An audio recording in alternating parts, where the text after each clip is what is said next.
এই পর্বে মেঘলা ইচ্ছা করেই অরিত্রকে দেখাতে চায় যে সে ঋষির সঙ্গে কতটা ঘনিষ্ঠ হতে পারে।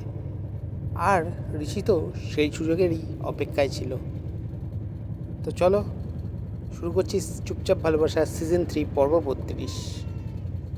মেঘলা নিজের মনে ভাবে, অরিত্র যদি রিয়ার সঙ্গে সম্পর্ক পাতাতে পারে তাহলে আমিও ঋষির সঙ্গে সম্পর্ক পাতাতে পারি। আমিও অরিত্রকে দেখিয়ে দেবো যে আমিও একা নয়, আমার জন্যও কেউ আছে। আর আমি ওকে এটাই দেখাবো যে আমি চাইলে ঋষির সঙ্গে কতটা ঘনিষ্ঠ হতে পারি। সে ঋষিকে ফোন করে, বলে কাল দুপুর 12টায় লাইব্রেরিতে তুমি একবার এসো, আমার কিছু কথা আছে। ঋষি তো মনে মনে খুব আনন্দ হয় যে মেঘলা তাকে ডেকেছে। ঋষি বলে, হ্যাঁ নিশ্চয়ই যাবো, তোমার জন্য আমি সবসময় আছি। ওদিকে পরের দিন দুপুর 12টায় লাইব্রেরিতে অরিত্র একা বসে আছে, বই পড়ছে। মেঘলা ভালো করেই জানতো যে 12টার সময় অরিত্র লাইব্রেরিতে থাকে। সেই সময় ঋষিও লাইব্রেরিতে ঢোকে, মেঘলাও লাইব্রেরিতে ঢোকে।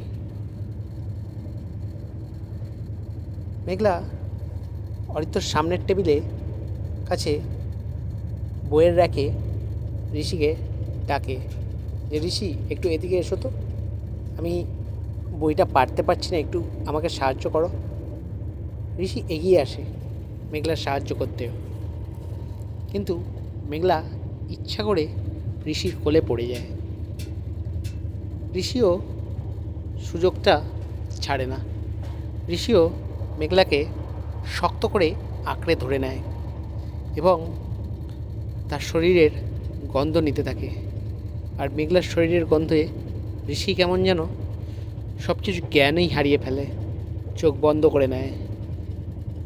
অরিত্র সব কিছু দেখে।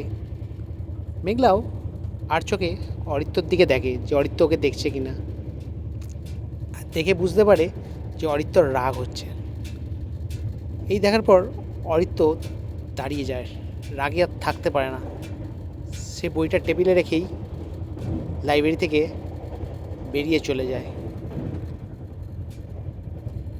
মেঘলা অরিত্রকে চলে যেতে দেখে বুঝতে পারে যে অরিত্র বুঝেছে যে আমি চাইলে কি করতে পারি। ও একাই নয় যে রিয়ার সঙ্গে ওর সম্পর্ক পাতাতে পারে, আমিও ঋষির সঙ্গে ঘনিষ্ঠ হতে পারি। যাই হোক, অরিত্র যখন চলে যায় মেঘলা তখন ঋষির কোল থেকে উঠে পড়ে। ঋষি বলে, কী হয়েছে মেঘলা? মেঘলা বলে, কিছু নয় ঋষি, তুমি এখন যাও, আমি একটু ভাল লাগছে না, আমি যেটা বলতে চেয়েছিলাম সেটা তোমায় আমি পরে বলবো। এই বলে মেঘলাও লাইব্রেরি থেকে বেরিয়ে যায়।